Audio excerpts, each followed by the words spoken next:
Can't go to cities 'cause they're all locked down. I can't hug me grandkids, they're in the next town.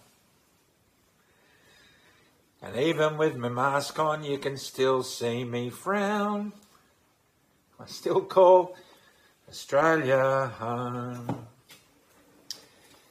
Well, here we go again. My name's Graham Hood and I am a 53-year veteran in aviation. I've been a pilot for 53 years. I've been an employee of Qantas for 32 years and had my command with Qantas for 32 years. I've been employed by TAA, Australian Airlines, Air Queensland, Bush Pilot Airways. I've been a crop dusting pilot. I have been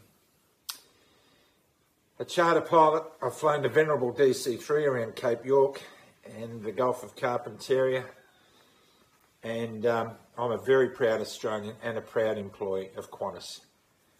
But that's all struggling with me a little bit at the moment.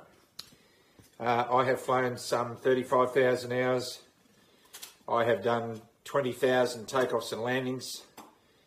I have spent 2,800 nights or so in hotel rooms. That amounts to almost 8 years in hotel rooms. I've done 175 simulators. I think I passed all of them. I've been thoroughly tested with over 50 medical examinations to hold my licence. And everything I stand for is now being threatened by a ridiculous mandate that I cannot support. It's a mandate that all aviation workers in the industry are now being forced to adopt, and that is no jab, no job. And a timeline's been set on for goodness sake, has been set on no jab, no job. I've done a lot in my career. I'm very proud of what I've achieved in my career. I left school at the age of 13, or I stopped going to school at 13. I had a juvenile criminal record by the time I was 17. I've struggled with all life's issues.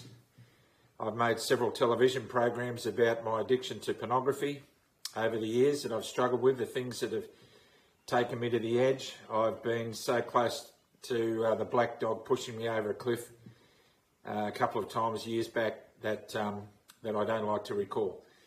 It's all out there. I don't care what people think of me. I wear my heart on my sleeve. I just try hard not to stick my arm in the toilet.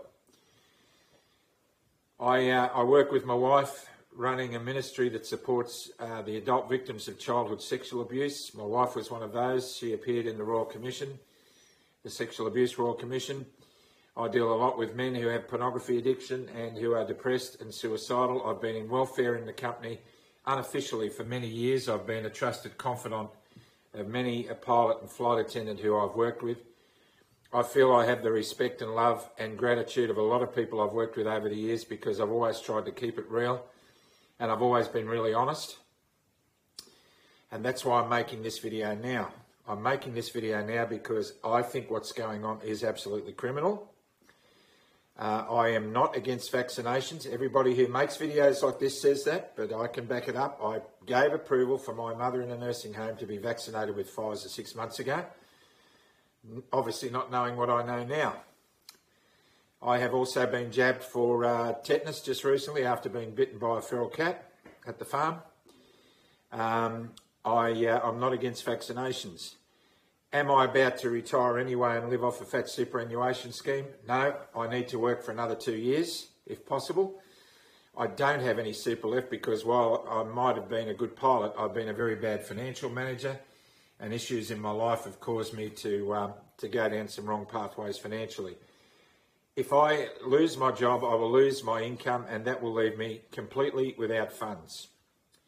I live on a self-sufficient property with my wife, who has degrees in nursing, law and psychology, who has many friends in the healthcare sector who are nurses who she's worked with all her life, who are still working and who are perplexed by these draconian rules that apply to them in order that they must have to be jabbed to keep their job, and they do not trust the vaccine from what they've seen. They don't believe that it's being properly tested, and they believe it's being rushed through, and so do many doctors. I ask you to look at the website, which is the CMN, the Community the COVID Medical Network. There is a letter there, an 8-page letter, which states all of the concerns that anybody must be experiencing if they've held back on this vaccine. The fact that they're holding back is because they're not relying on Karl Stefanovic or David Koch to tell them what to do. They're actually turning off Big Brother, they're turning off My Kitchen Stinks, and they're going into the web to wade through the plethora of rubbish that's in there to find real truth, and they're finding lots of it. They're finding truth from doctors and scientists who have no vested interest in this financially, who are saying, hold the phone, stop this nonsense, we are going down the wrong track, and they are not being listened to. I'm trained as a pilot in Qantas to listen to the concerns of my crew in an emergency situation. There is a terminology that's used. If I hear it, I immediately switch to what my co-pilot is telling me. That terminology is, Captain, you must listen. And when I hear that word, that phrase, I stop what I'm doing and I focus straight on what the issue is that the co-pilot's trying to bring to my attention. Australia, you must listen. You must listen. I'm putting my career, my 53-year career, towards an ignominious end by making this video. I don't care. I don't care what you think of me. What you think of me is none of my business. But I would rather stand on your toes today than stand by your grave in the future. I'll run that risk. As for me and my house, we're not convinced yet. I cannot give confirmed informed consent to this vaccine because it has not been properly tested. Long-term effects are still yet to be analysed. The Minister for Health, Greg Hunt, says long-term effects will not be known at least till the end of 2022. I address my comments firstly in order to Qantas. Firstly, I say to Qantas that the survey that you conducted was a scam.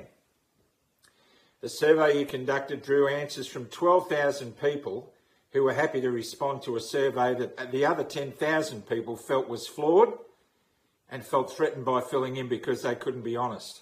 That's the truth. 86% of the people you surveyed who answered the questions were in favour of mandatory vaccination. Why anyone would be in favour of anything mandatory that destroys our rights as human beings under the Constitution is beyond me, but all I can say is that they've had enough. They want to move on. They want to get back to flying. They want to get back to having a normal life. Well, I'm maybe breaking some news to you right now. For those of you who think that being vaccinated is going to return us to a normal life, have a look at the news today from Mr. Tedros, or I should call him Dr. Tedros from the World Health Organization, who announced that there is a new pandemic coming. There is a new virus that's not linked to COVID, and it's called Marburg.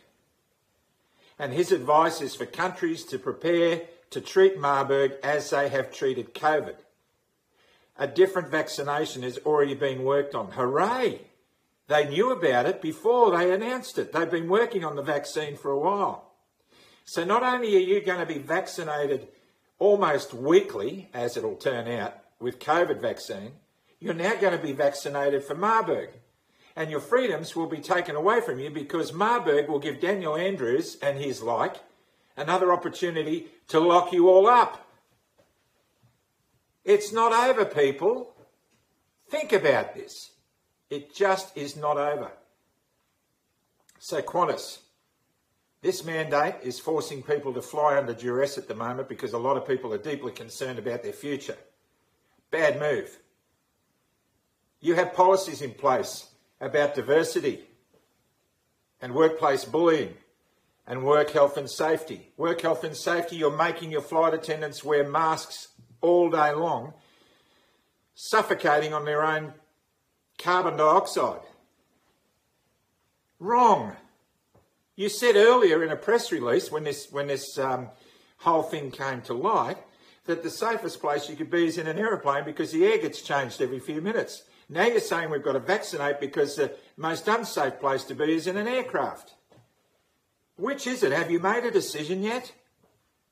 Which is it? These policies that relate to no workplace bullying and diversity. You brought it out. Alan Joyce, you were the champion of same-sex marriage. And you were victorious. And good on you. I admire your guts and your tenacity. But now you're introducing a whole set of new circumstances where people are going to be vilified for making a decision that they think is right based on what they know to be true. And that includes gay and lesbian people, atheists, Islamists, Christians, blacks and whites who work for Qantas. They're all going to be discriminated now based on whether they've had a vaccine or not. And what is it about an airline that is forcing its pilots and air crews to get vaccinated where they may have blood clots in a blood clot-rich environment? If you look at the videos that we play to our passengers about deep vein thrombosis, that you're prepared to risk all that so we get the airline flying again. Well, the airline's going to get flying again whether I'm vaccinated or not, and whether my friends are vaccinated or not. It doesn't matter. It will fly again until Marburg hits the road. And then it's all over again. A couple of friends of mine died with HIV/AIDS. It was terrible. But in a way I was glad they died because they were being persecuted because they were living a lifestyle that put them in that position. And it was terrible what they went through. People avoided them like they had the plague. You know about that, Alan. You work in this environment. You know this situation. You're a champion for people who would have been victims of HIV/AIDS. You probably had many friends who've died from it. And now the same persecution is going to be visited on me because I'm deciding to wait until the proof comes in. Is that what you stand for? Really? Come on, you've done a lot to keep this airline viable through this disaster. I applaud a lot of the things you've done, even though there are some of your policies I've outwardly argued with you over, to the point that I got stood down from flying duties for 2 weeks on one occasion. But I have nothing against you. It's the system, and the system stinks. There are wives who are saying, if you don't get vaccinated and you lose your job, you lose me and the children. You pay us good money to make critical safety decisions every single day. I've made hundreds of thousands of them successfully for Qantas. And here I am applying the same analogy, applying the same mode of thinking to whether I get vaccinated or not, and I cannot give an informed consent yet. And you're asking me to do what is against my grain as an operating pilot to do. And that's take chances I don't believe I should take. Unions, you're the same. You're desperate to see your members flying again. So am I. I've flown hardly at all in 18 months. I want to get back flying. I'll probably blown my chances by saying what I'm saying now, making it public, but I don't care. It is what it is. CASA, Civil Aviation Safety Authority. When the 737 MAX was sent into service in America, the Boeing company sent out something that shouldn't have been certified because there were secrets in the design of that aeroplane that were deadly and nobody knew about it. Who signed off on it? Your equivalent in America, the FAA. They signed off on it. 400 people lost their lives. Boeing nearly went broke. And CASA, are you any different? You've been deathly silent about whether pilots should have the vaccine or not. You've been deathly silent. You run some of the most stringent medicals in aviation in the world. We can't take codeine because it might affect our ability to make careful decisions. If I go to sleep after a long meal Christmas Day lunchtime, you think I've got sleep apnea and you'll pull my licence. Every 6 months I struggle to make sure that all your boxes are ticked so that I can keep flying. Stress ECGs, ophthalmology, ear tests, blood tests. And now you're saying just rely on the advice of your designated medical examiner who is a GP, who's only reading the stuff that the World Health Organization is pushing through our government. the World Health Organization. You remember them, they're part of the United Nations. They're the part of the group that brought you the genocide in Rwanda. Hundreds of thousands of people hacking themselves to death in front of UN soldiers who were peacekeepers who weren't allowed to do anything. It's wrong. CASA, if there's an accident, there have already been pilots who've suffered side effects from these vaccines. If there's an accident or an incident, you will be held accountable. You will be. And rightfully so. Scott Morrison. What a disappointment.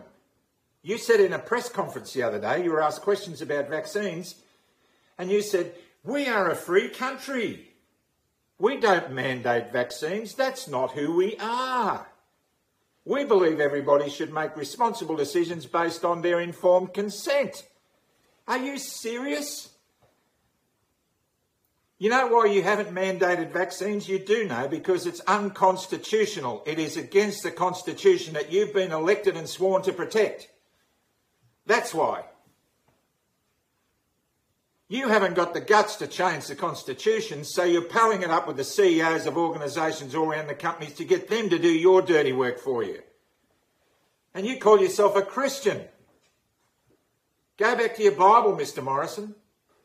Read the book of Revelation. It might give you a hint on where we're heading with all this.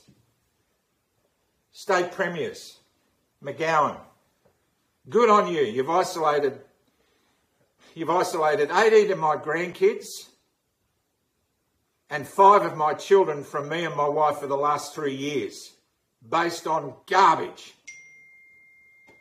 They have been without their grandparents for all that long. And you're running around, strutting around like the king of the universe. For goodness sake, man, grow up and have a look at what you're doing. How many people in your state are killing themselves because their businesses have gone bad? Daniel Andrews. Don't get me started. Draconian Dan. Draconian Dan. You said yesterday in a press conference that anybody who's not vaccinated will not be given a hospital bed in your system because you don't want to put your system under stress. Well, if your system can't handle the stress, it's because you were the health minister for 2 terms. You were. The health system's not up to it because of your governance. And what are you going to do? If you're really serious about saving lives, ban fast food. Ban sweet drinks, ban tobacco, ban alcohol. You'll save thousands, but you won't make any money, will you? Because there's no excise on COVID. For goodness sake, man. You can't mention the name Margaret Court. You can't even mention her name because it makes you ill. That's how I feel when I hear your name. That's how I feel. Moving up the coast, Gladys Berejiklian, you were a champ in the bushfires. Man, I was proud of you. I thought you were the best politician I've ever seen. Then you went into COVID and you managed it the same way. You were pragmatic. You were honest. You tried to keep an even keel. But then the media got stuck into you. That cruise ship came in and one of your health bureaucrats really blew it.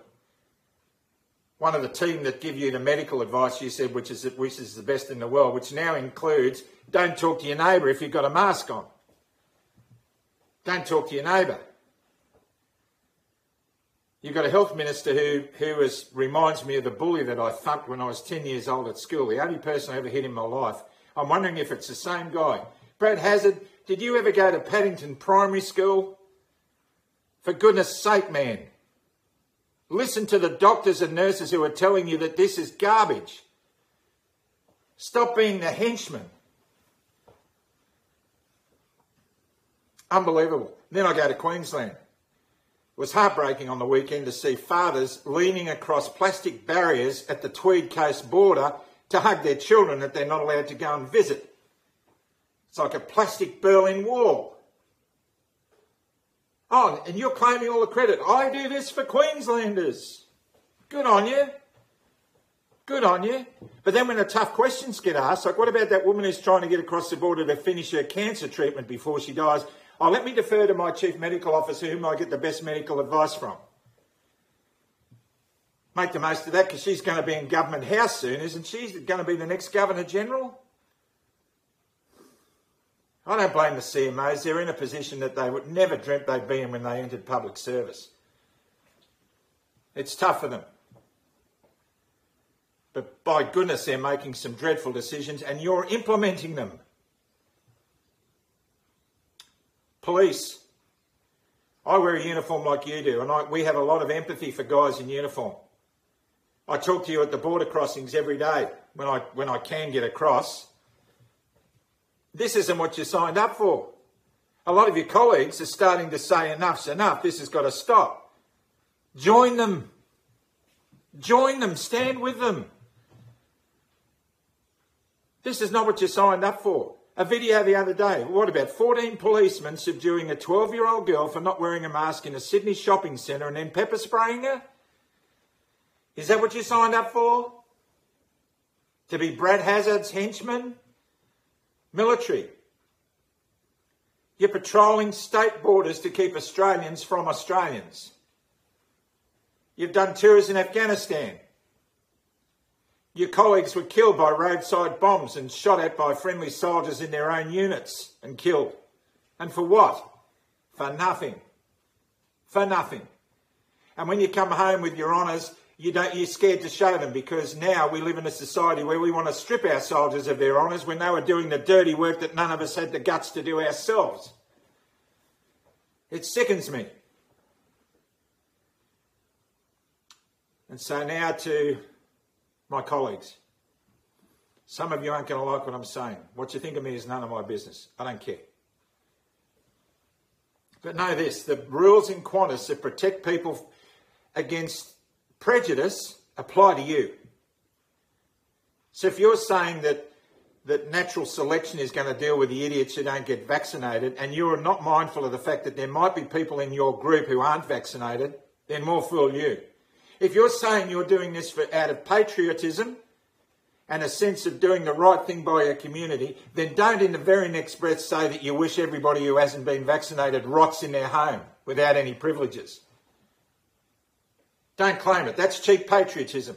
And it doesn't wash with me. It doesn't wash with me. And if anybody has been vaccinated because they felt the need to, because they've got to pay their mortgage and they want to get on there with their career, you have my support. You have the right to make your own decision. But don't damn me for being cautious. That's not on. That's not what we are. That's not the spirit of Australia, the flying kangaroo. It's not what we are.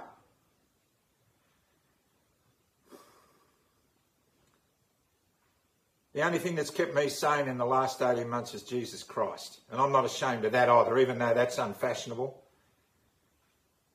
And I'd rather say what pleases him than what pleases men, because there's nothing I can say to men that could possibly please God if it pleased men. Galatians 1:10. On this rock I stand. Vaccine mandates and vaccine passports are immoral, they're unpatriotic, and they're not on. And instead of calling all these people at the rallies anti-vaxxers, see them for who they are. They're freedom fighters. And they're fighting for your rights that you've given away. So stop labelling them and get out there and join them.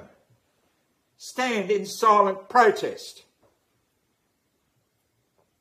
I stand with the truckies and anybody else who's standing against this draconian nation that we've become. We're not a nation anymore anyway.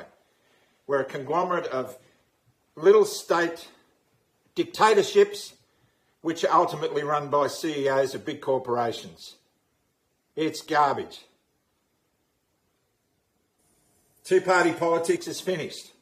You all eat at the same table. Albanese and Morrison, you all go to the same restaurant.